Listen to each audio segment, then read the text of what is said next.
वालेकुम स्टूडेंट्स, यार पब्लिशर की बुक से आज हम सर्कुलर मोशन का लेक्चर नंबर 2 हम डिस्कस करेंगे। तो पहला सवाल है, सर स्पीड का ताल्लुक है टेंजेंशियल एक्सेलरेशन से, ओनली डायरेक्शन का ताल्लुक है सेंटीमीटर एक्सेलरेशन से। तो एंगुलर एक्सेलरेशन यानी चेंज इन एंगुलर वेलोसिटी कैसे होगा?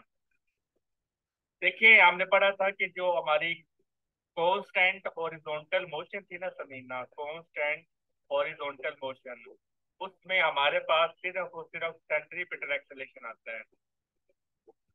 अब उसमें सेंट्रीपिटल एक्सेलरेशन क्यों आता है? क्योंकि उसमें हमारा जो एक्सेलरेशन है ना, टेंजेंशियल, वो नहीं होता। तो जहाँ पे टेंजेंशियल एक्सेलरेशन नहीं होगा, वहां पर एंगुलर एक्सेलरेशन भी नहीं होगा। ठीक है, जहाँ पे टेंजेंशियल एक्सेलरेशन होगा वहां पर एंगुलर एक्सेलरेशन होगा। तो मजीद जो है ना, इस पर हमने डिस्कशन हमारी हुई है, तो आप मुझे या मैम को रिमाइंडर दे दीजिएगा। तो टाइप्स ऑफ एक्सेलेरेशन का अगर आपने लेक्चर देखे ना सुमीना, उसमें हमने ये प्रूव भी किया है कि जो एंगुलर एक्सेलेरेशन है वो टेंजेंशियल एक्सेलेरेशन के साथ कैसे रिलेट करता है। जब हमारा टेंजेंशियल एक्सेलेरेशन जीरो होता है तो फिर हमारा एंगुलर एक्सेलेरेशन वो कैसे जीरो, चलो मैं बता देता हूँ। देखिए, एंगुलर एक्सेलेरेशन की हमारे पास फार्मूला क्या होता है? Change in angular speed with respect to time।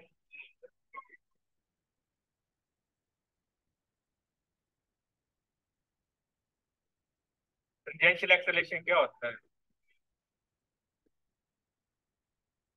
Are square omega. अब देखिए, अगर आपका टेंजेंशियल एक्सेलरेशन जीरो है, ये कब जीरो होगा? रेडियस तो हमारा कांस्टेंट होता है ना।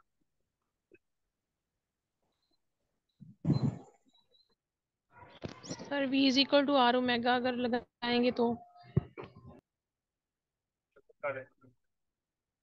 V is equal to R omega. तो तो जब देखिए, v जीरो होगा तो ओमेगा खुद ब खुद जीरो हो जाएगा। ओमेगा की वैल्यू है हमारे पास, नहीं V जीरो तो नहीं ना होगा। V ओवर आर, स्पीड तो उसकी रहेगी ना समीना, जीरो स्पीड तो नहीं ना हो सकती, जीरो ओवर आर। अब देखिए ओमेगा, आर तो हमारा वैसे कांस्टेंट होता है क्योंकि ये रेडियस होता है, तो ये तो हमारा हो गया कांस्टेंट। ठीक है, अब अगर हमारी स्पीड कांस्टेंट है, स्पीड कांस्टेंट तो टेंजेंशियल एक्सेलरेशन जीरो। तो जब हमारा आर तो जी वैसे सर। कांस्टेंट है, जब वी भी कांस्टेंट होगा तो ओमेगा भी क्या हो जाएगा? ओमेगा ओमेगा भी हमारा कांस्टेंट हो गया। तब यानी कि अब हमारा ओमेगा कांस्टेंट है। कब हमारा ओमेगा कांस्टेंट होता है? जब हमारी वी कांस्टेंट होती है, यानी कि स्पीड कांस्टेंट होती है। और एंगुलर एक्सीलरेशन क्या होता है? Change in angular speed. लेकिन ओमेगा तो कांस्टेंट है, तो मतलब ये फिर हमारा क्या हो जाएगा? ये हमारा जीरो हो जाएगा। मजीद आप इसकी जो डेप्थ है ना, अगर आपने लेक्चर नहीं देखा तो मैं आपको सबको रिकमेंड करूंगा। ये टाइप्स ऑफ एक्सीलरेशन बहुत इंपॉर्टेंट लेक्चर है, आप इसको लाजमी कंप्लीट लेक्चर आप देखा करें ना, फिर आपके सारे डाउट क्लियर हो जाती हैं। जब आप लेक्चर को अंदर अंदर से देखते हैं तो वो फिर आपके स्टेप्स मिस कर देते हैं। क्लियर है ना?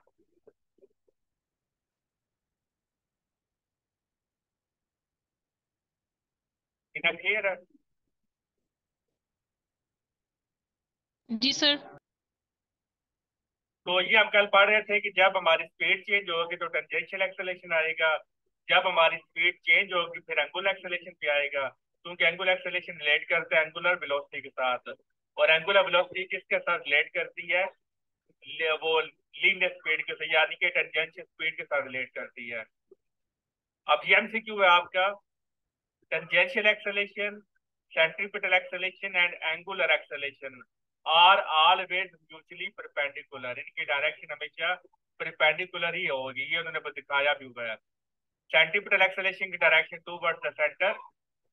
और आपको मैंने बताया था जितने भी एंगुलर वेक्टर्स होते हैं ये सारे क्या होते हैं? परपेंडिकुलर टू द प्लेन होते हैं, जिनकी direction perpendicular to the plane हो गई। और टेंजेंशियल एक्सेलरेशन किस वजह से आता है? चेंज इन स्पीड की वजह से। कौन सी स्पीड? Tangential speed. तो इस स्पीड में टेंजेंशियल स्पीड चेंज हो रही है, तो यहाँ पर आपका एंगुलर वो टेंजेंशियल एक्सेलरेशन आ गया। तो तो आप देख सकते हैं तीनों एक दूसरे के क्या है, म्यूचुअली परपेंडिकुलर होते हैं। तो ये बड़ा इंपॉर्टेंट एमसीक्यू है। If the body is moving in circular path with uniform speed or uniform angular velocity, then body has only centripetal acceleration। हमें पढ़ा था कि कांस्टेंट हॉरिजॉन्टल मोशन में हमारे पास सिर्फ और सिर्फ सेंटीमीटर एक्सेलेरेशन होता है due to the changing direction of velocity. तो जब उस केस में फिर हमारे ये दोनों एक्सेलेरेशन जीरो हो जाएंगे। S is equal to R theta, इसकी वेक्टर फॉर्म भी आपको पता होनी चाहिए। Tangential velocity is equal to R omega, tangential acceleration is equal to R alpha. यहाँ पे मैंने ना फार्मूला गलत लिख दिया था, ये वाला।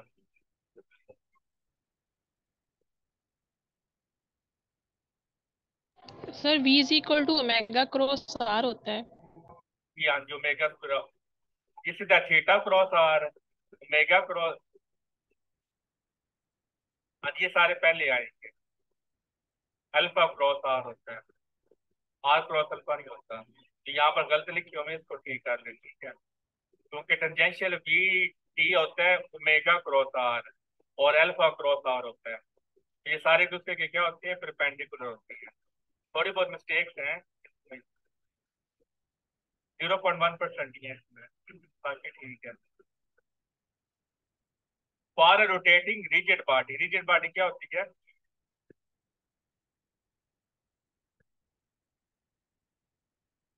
What is rigid body?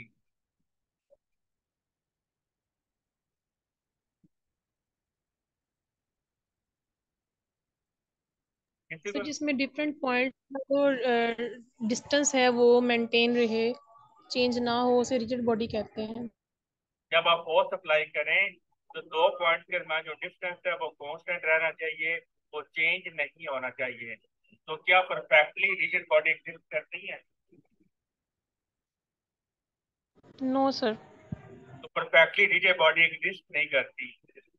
All particles of the rigid body will have same angular displacement, angular velocity omega and angular acceleration alpha, but values of s, linear displacement, linear velocity and tangential velocity may be different depending upon distance r।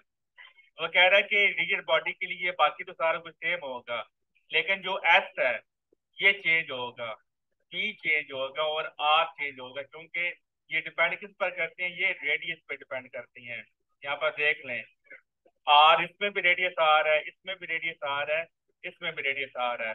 अब अगर आपकी ये rigid body है ना, ये आपका centre है।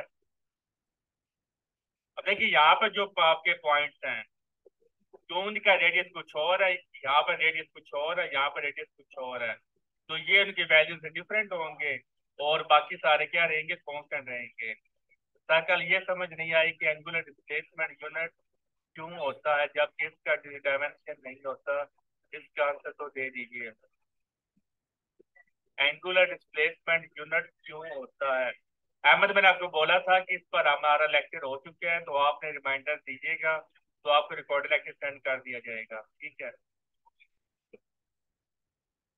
Question of motion for angular acceleration, मैंने आपको बोला था कि आप तीन तरह की, आपने पहले दो तरह की क्वेश्चन पूछी है, जमीन पर, फिर आपने ग्रेविटी के जेर असर। अब तीसरी टाइप आ गई एंगुलर, तो ये क्वेश्चन भी आपकी याद होनी चाहिए, आपसे इंटरव्यू में लिखवा सकते हैं, डेमो में आपसे ये क्वेश्चन लिखवा सकते हैं, ठीक है।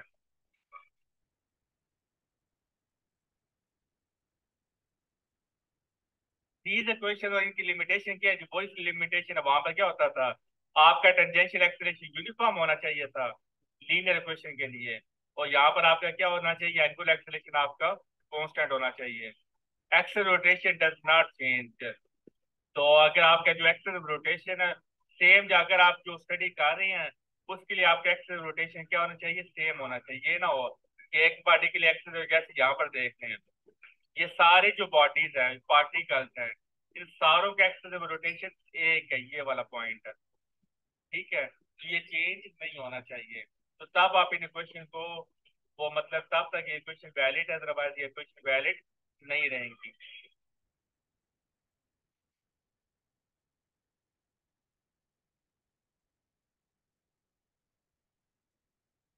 बाकी ये फार्मूले हैं, उनको इसने रिलेट किया एंगुलर के साथ। तो ये पेपर में या इंटरव्यू में आपसे लिखवा सकते हैं। तो ये छोटी छोटी चीजें भी आपने करनी होती हैं। सेंटीमीटर फोर्स क्या होती है? जो रिक्वायर्ड होती है बॉडी के स्ट्रेट पाथ को सर्कुलर पाथ में कन्वर्ट करने के लिए, उसको हम बोलते हैं सेंटीमीटर फोर्स।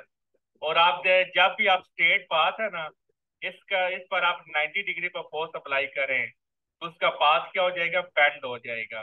तो यही वजह है कि जो सेंटीमीटर फोर्स है ये क्या होती है? परपेंडिकुलर टू द वेलोसिटी होती है ऑलवेज। सेंटीमीटर फोर्स स्पीड को ना कम कर सकती है ना ज्यादा कर सकती है। ये सिर्फ डायरेक्शन को बदल सकती है। ये पार्टिकल को एक्सीलरेट या डिसलरेट नहीं कर सकती। If a force acting on a moving body is zero, then its path or trajectory will be. अब देखिए, force acting on a body is zero, then its path or trajectory will be. As force is zero, so it will not change its direction and move in a straight line. तो जब आपकी net force zero होती है, तो जब आपकी net force zero होगी, फिर जाहिर है कि according to Newton first law आपका जो पाथ है वही आपका पाथ रहेगा, वो चेंज नहीं होगा। तो मेरा आपसे ये सवाल है कि जो हमारी सर्कुलर मोशन है, यहाँ पे नेट फोर्स कितनी होती है? क्या ये सर्कुलर पाथ में नेट फोर्स जीरो होती है या नहीं होती? जैसे आपने यहाँ पे पढ़ा है ना कि फोर्स नेट फोर्स जीरो है, तो तब आपका पाथ जो स्ट्रेट लाइन होगा ऑलवेज। तो मेरा ये सवाल है कि जो सर्कुलर पाथ है, यहाँ पे नेट फोर्स जीरो हो सकती है या नहीं हो सकती?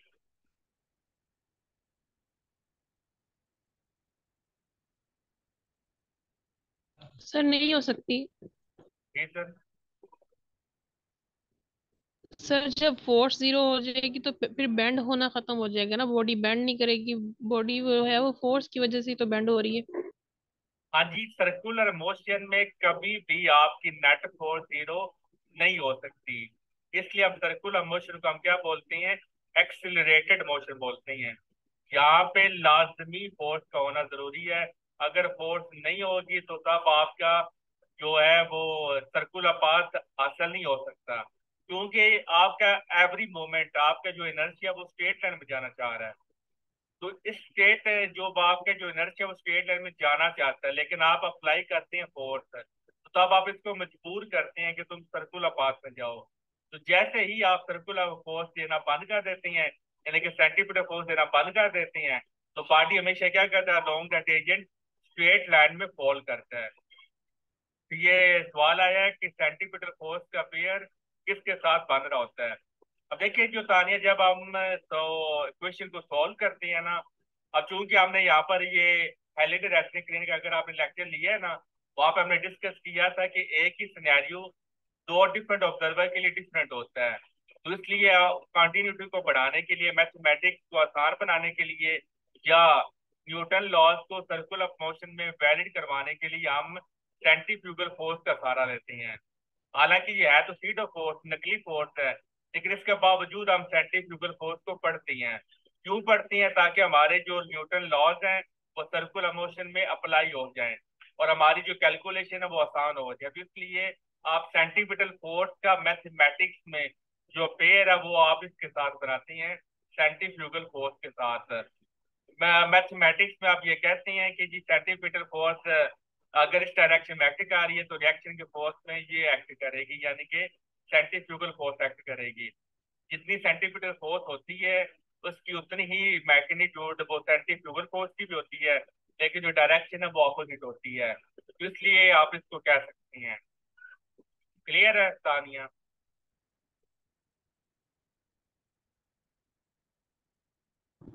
जी sir. Centripetal force Tania constant force नहीं होती। Centripetal force is a variable force. तो यहाँ पर बहुत दफा मैं ये डिस्कस कर चुका हूँ। आप देखें, अगर ये आपका सर्कल है ना, तो जो कि इसकी direction toward the radius है, लेकिन आप ये भी तो देखें ना कि रेडियस तक आप पहुंच कैसे रहे हैं। यहाँ पर आपको ऊपर से नीचे आना पड़ेगा, यहाँ पर नीचे से ऊपर जाना पड़ेगा, यहाँ पर राइट से लेफ्ट जाना पड़ेगा, यहाँ से लेफ्ट से राइट आना पड़ेगा। तो डायरेक्शन तो बदलना गई। तो इसलिए सेंटीमीटर फोर्स चूंकि किस वजह से आ रही है? डायरेक्शन की वजह से। और डायरेक्शन तो कौन चेंज हो रही है बार बार, इसलिए centripetal force is a variable force. और चूंकि सेंटीपिटल फोर्स वेरिएबल फोर्स है, तो लिहाजा जो सेंटीपिटल एक्सेलरेशन है वो भी क्या होगा? वो भी वेरिएबल एक्सेलरेशन होगा। और ये पेपर में एमडी कैट में ये सवाल आया हुआ है, और पब्लिक सर्विस कमीशन में भी आया है कि जो सेंटीपिटल एक्सेलरेशन है वो कांस्टेंट एक्सेलरेशन है या वेरिएबल एक्सेलरेशन। तो उसका आंसर है वेरिएबल एक्सेलरेशन है। क्लियर है?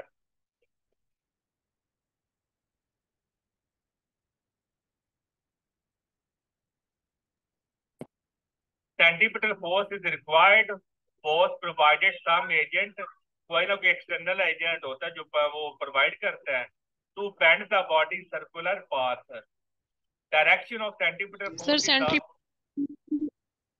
वेरिएबल कैसे है सर? वो तो कांस्टेंट है ना, हर पॉइंट हर सेम टाइम के बाद उसकी चेंज इन डायरेक्शन सेम आती है। अगर हम यूनिफॉर्म मोशन की बात करते हैं, सर्कुलर मोशन की बात, तो फिर सेंट्रीपिटल एक्सेलरेशन कांस्टेंट कैसे हो सकता है सर? सॉरी, वेरिएबल कैसे हो सकता है? डायरेक्शन, क्योंकि ये सेंटीपिटल फोर्स किस वजह से आ रही है? चेंज इन डायरेक्शन की वजह से। लेकिन जो वो चेंज इन डायरेक्शन है वो सर सेम नहीं रहता। ठीक?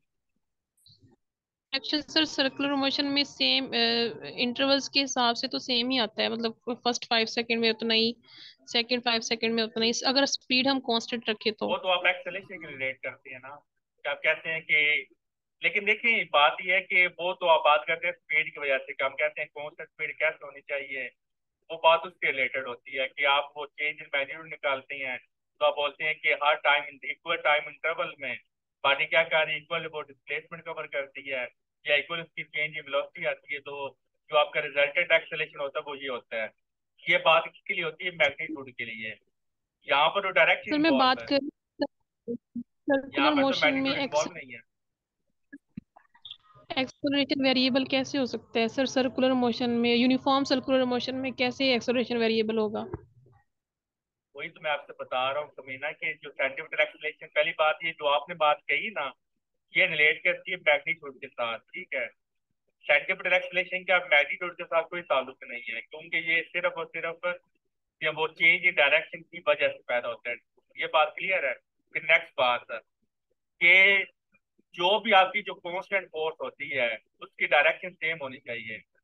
लेकिन यहाँ पर आप देख लें, एज उसकी direction toward the centre है, तो यहाँ पर आप देख लें सेंटर तक पहुंचने के लिए आपको यहाँ से ऊपर से नीचे आना पड़ेगा। यहाँ पर राइट से लेफ्ट, अगर आप पूरी सर्कुलर मोशन को स्टडी करें तो हर पॉइंट पर आपकी डायरेक्शन चेंज हो रही है कि नहीं हो रही?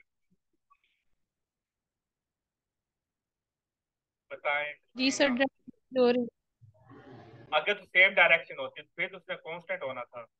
लेकिन चूंकि डायरेक्शन हर दफा चेंज हो रही है, मैंने आपको, चलिए मैं एग्जांपल देता हूँ कि फॉर एग्जांपल जी आप, सर, एक्सेलरेशन की डायरेक्शन भी तो चेंज हो रही है ना, इसलिए एक्सेलरेशन वेरिएबल है। हाँ जी, मजीद मैं आपको समझा देता हूँ। मजा देखिए आ गई दो है, आ चीजें गई होती है। है। ठीक है, मैं बाकी स्टूडेंट्स के मजीद समझा देता हूँ। दो चीजें होती है आपके पास, एक होती है मैग्नीट्यूड, एक होती है डायरेक्शन। अब अगर आपकी मैग्नीट्यूड चेंज हो रही है तो वो उसके वो बात हो जाती है, अगर interval of same interval of time हो और सेम चेंज इन आपका हो, तो फिर वो आपका जो एक्सेलेरेशन है या वेलोसिटी है वो कांस्टेंट आ जाती है। लेकिन जब आपकी डायरेक्शन चेंज हो जाती है, स्पीड कांस्टेंट हो, तो जैसे ही आपने यहाँ पर मुड़े, यहाँ पर आप गए, ठीक है, तो जैसे ही आप मुड़े, क्योंकि आपकी स्पीड कांस्टेंट थी, लेकिन जैसे ही आपने डायरेक्शन बदली तो आपकी वेलोसिटी बदल गई। वेलोसिटी बदली तो आपका एक्सेलरेशन आ गया। लेकिन जैसे ही आपने फिर आगे यहाँ से लेके यहाँ तक आपने डायरेक्शन को चेंज नहीं किया, तो दोबारा आपकी जो वेलोसिटी वो जीरो हो जाएगी, क्योंकि अब आपकी जो डायरेक्शन है वो क्या हो गई है? वो सेम डायरेक्शन होगी, आप डायरेक्शन में चेंज नहीं आ रहा। इस केस में फिर आपकी वेलोसिटी जीरो हो गई। फिर आपने क्या किया? जहां तक इसने किया, फिर आपने अपनी डायरेक्शन को बदल दिया। जैसे ही आप डायरेक्शन बदलेंगे फौरन वेलोसिटी आ जाएगी। लेकिन जब आप कोई सेम पाथ में मूव करना शुरू कर देती हैं, फिर आप अपनी डायरेक्शन को नहीं बदलते, फिर आपकी चूंकि डायरेक्शन चेंज नहीं हो रही, तो फिर आपकी वेलोसिटी जीरो हो जाएगी। तो चूंकि यहाँ पर ये सेंटीपिटल एक्सेलरेशन या डायरेक्शनल एक्सेलरेशन होता है, तो पैदा इसने तब कब होना है जब डायरेक्शन चेंज हो। तो चूंकि ये डायरेक्शन के चेंज होने की वजह से पैदा हो रहा है, तो जाहिर है कि इसकी कोई एक फिक्स डायरेक्शन नहीं है, इसकी डायरेक्शन बार बार चेंज हो रही है। मैग्नीट्यूड इसके पास है कोई नहीं है, क्योंकि वो इसका ताल्लुक मैग्नीट्यूड के साथ तो है नहीं है। तो इस वजह से फिर हम ये कहते हैं कि ये वेरिएबल एक्सलेशन है। क्लियर है सबको?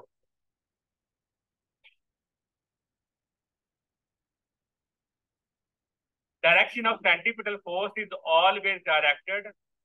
तो क्या हम ये कह सकते हैं कि एंगुलर वेलोसिटी कांस्टेंट होती है? तानिया, क्योंकि एंगुलर वेलोसिटी का ताल्लुक होता है लीनियर स्पीड के साथ, ठीक है, उसका सेंटीमीटर या डायरेक्शन का ताल्लुक नहीं होता। लीनियर स्पीड का ताल्लुक होता है मैग्नीट्यूड के साथ, ठीक है। तो आप कह आगे सकती हैं चल फिर। ये तानिया। ओके। क्लियर है? जी जी, वो गलती से हो गया था बात नहीं। Direction of centripetal force is always directed towards the center, but its direction continuously changing with time. Centripetal force is always perpendicular to velocity. That's why work done is zero. Centripetal force always change the direction of velocity, but it cannot change the speed of the body. तो ये body की speed को change नहीं कर सकती। तो centimetre force mass पे depend करती है, स्क्वायर ऑफ वेलोसिटी पे डिपेंड करती है, और रेडियस पे डिपेंड करती है, यानी कि डिस्टेंस पर। तो जब मैथ पे डिपेंड करेगी तो तब ये दोनों फैक्टर क्या रहेंगे? कांस्टेंट रहेंगे। ये नहीं करना कि वेलोसिटी भी चेंज हो रही है, रेडियस भी चेंज हो रहा है, मैथ भी चेंज, इस तरह नहीं करना। जब आप ये रिलेशनशिप देखती है ना, तो बाकी सारी क्वांटिटीज का कांस्टेंट होना जरूरी है। जब आप वेलोसिटी को स्टडी करेंगे तो फिर मैथ भी आपका कांस्टेंट होगा और रेडियस भी कांस्टेंट होगा। जब आप इस रिलेशनशिप को स्टडी करेंगे तब आपका मैथ भी कांस्टेंट होगा और वेलोसिटी भी आपकी कांस्टेंट होगी।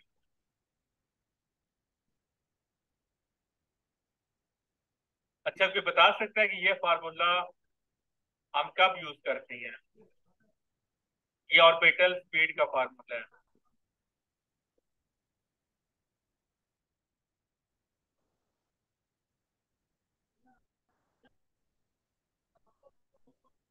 ये आपका ऑलवेज फार्मूला यूज होता है हर जगह।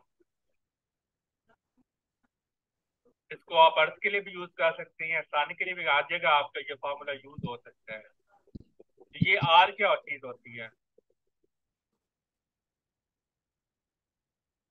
Sir, distance from the center of planet toward the orbit. R is equal to capital R, terminal velocity. Capital R plus H. इसको आप स्मॉल आर बोलते हैं। कि ये अर्थ है, अर्थ से लेकर सरफेस ऑफ अर्थ तक आपका डिस्टेंस कैपिटल आर होगा। फिर सरफेस ऑफ अर्थ से सैटेलाइट तक आपका डिस्टेंस क्या होगा? एच होता है। तो आर प्लस एच को आप क्या बोल देते हैं? आर बोल देती हैं। ठीक है, क्लियर है?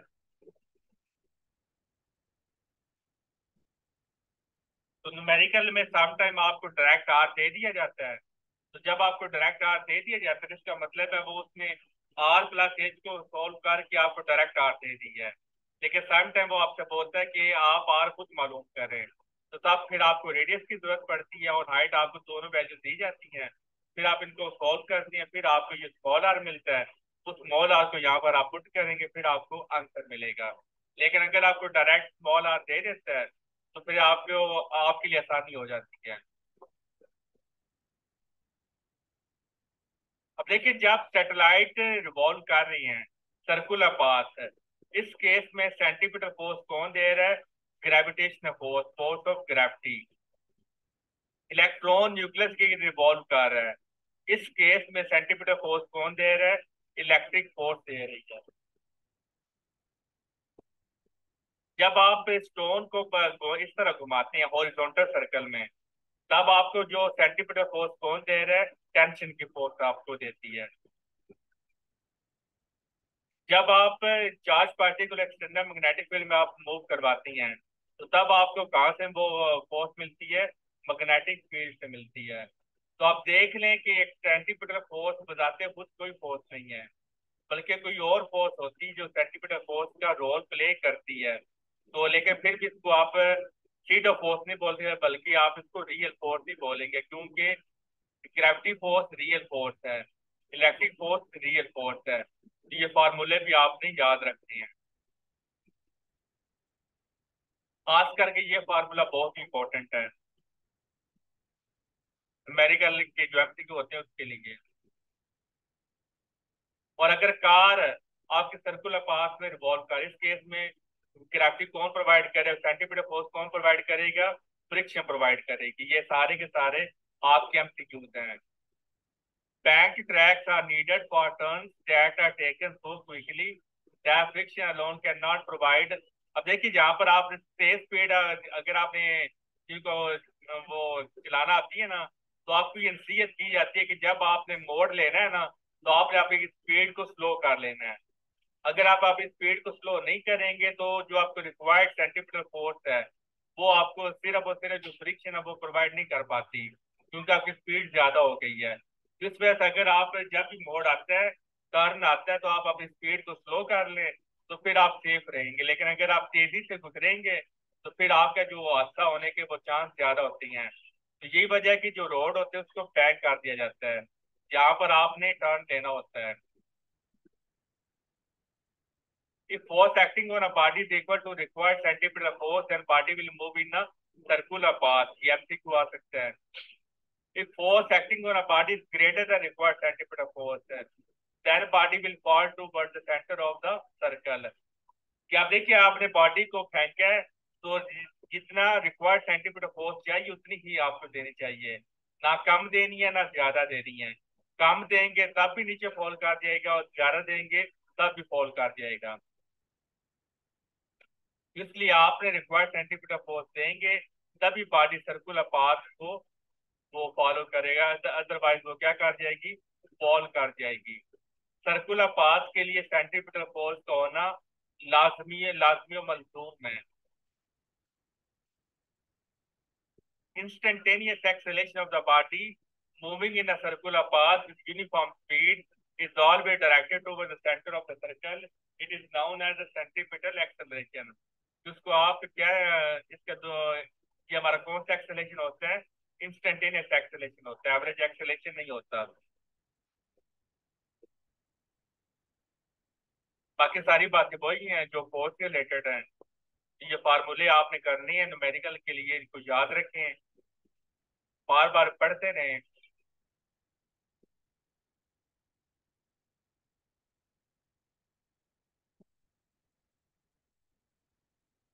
Under the action of only centimetre force following quantity remains constant. ये बड़े इंपॉर्टेंट एमसीक्यू में। जब आपकी बॉडी सिर्फ और सिर्फ सेंटीमीटर फोर्स की जरिए से मूव करती है, speed constant, kinetic energy constant, angular speed constant, time period constant, momentum constant angular वाला, मैग्नीट्यूड ऑफ वेलोसिटी कांस्टेंट और magnitude of linear momentum constant, बहुत इंपॉर्टेंट एमसीक्यू में।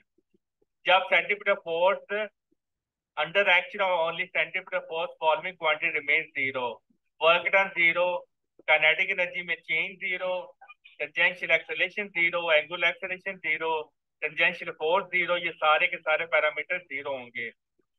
Under action of only centimeter force, magnitude of following remains constant, but the direction changes।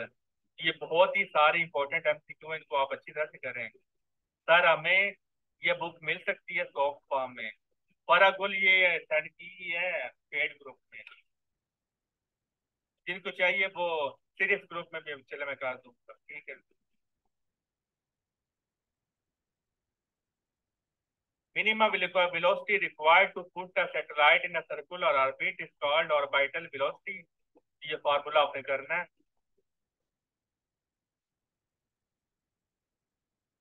अब देखिए जो orbital velocity है वो planet के मास पे डिपेंड नहीं करती, चाहे प्लेनेट के जो सॉरी सेटेलाइट के मास पे डिपेंड नहीं करती।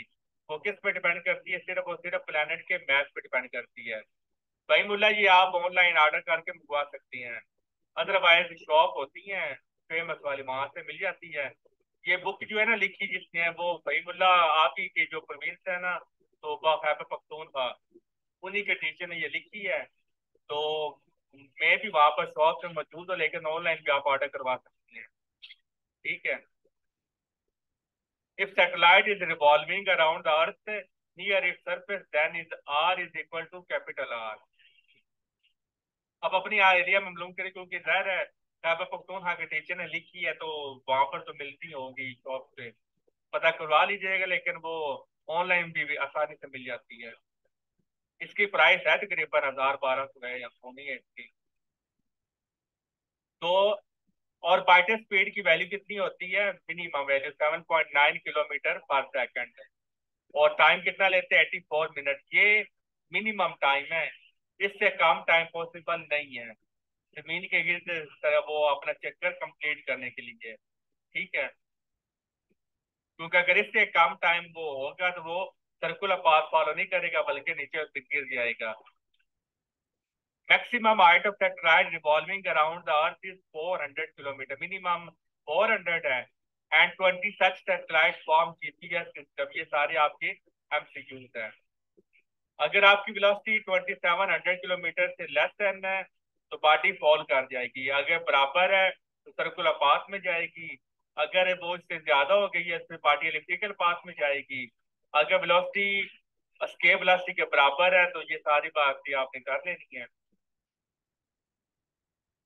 Satellite whose orbital motion is synchronised. अब देखिए ये जो सैटेलाइट होती है इनकी मोशन को सिंक्रोनाइज कर दिया जाता है अर्थ की एंगुलर स्पीड के साथ। तो हमें ऐसी लगता है कि ये हमारी जो सैटेलाइट है ये रेस्ट पर है, हालांकि ये रेस्ट पे नहीं होते।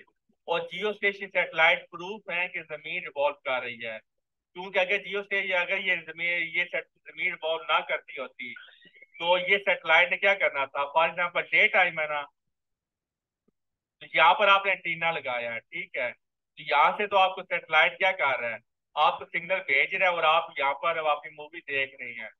अगर जमीन रिवॉल्व ना करती होती तो फिर जाहिर है सैटेलाइट तो मूव कर रहा है तो उसने फिर यहाँ पर पहुंच जाना था। तो जब यहाँ पर पहुंच जाना था, अब जाहिर है कि सिग्नल आपको एंटीना ने यहाँ से मिल रहे थे, तो जब सैटेलाइट यहाँ पर पहुंच गया है फिर तो आपको सिग्नल नहीं मिलना बंद हो जाएंगे या कम वो सही तरह मिलेंगे नहीं, तो फिर आपकी जो कवरेज है वो सही तरह आपको मिलेगी नहीं। फिर आपने एंटीना को क्या करना था, उसका रुख बदलना था, अब आपने एंटीना को किस डायरेक्शन में काट देना था। फिर सैटेलाइट जब यहाँ पर आ जाते हैं आप डायरेक्ट का टोटली अपोजिट हो गया है, अब तो आपको कोई सिग्नल नहीं मिलेगा, तो अब आपको एंटीना को किस तरफ करना पड़ना था। अगर ये हमारी जमीन रेस्ट पर होती तो जाहिर है ये सिचुएशन पॉसिबल होनी थी कि आपको बार बार अपने जो एंटीनाज हैं उनको वो सेटेलाइट के अकॉर्डिंग आपको चेंज करना पड़ना था, क्योंकि सेटेलाइट जो सिग्नल भेजेंगे एंटीना वसूल करता है, फिर हमें ये सारा लाइव कवरेज हमें जाकर मिलती है, वेदर फोरकास्टिंग होगी, लाइव मैचेस होगी, सारा कुछ। तो लेकिन चूंकि जमीन भी साथ साथ रिवॉल्व कर रही है तो आप देखती हैं कि आप देखिए तो वो टाइम जमीन यहाँ पर है, एंटीना यहाँ पर, अब जमीन मूव करते यहाँ पर आ गई, क्योंकि इसका एंटीना जमीन के ऊपर है तो एंटीना भी यहाँ पर आ गया और सेटेलाइट भी यहाँ पर है। अब जमीन यहाँ पर आ गई तो एंटीना भी उसके साथ साथ मूव करेगा और एंटीना भी अब यहाँ पर आ गया, तो यानी कि एंटीना भी जमीन के साथ साथ डायरेक्शन बदलेगा।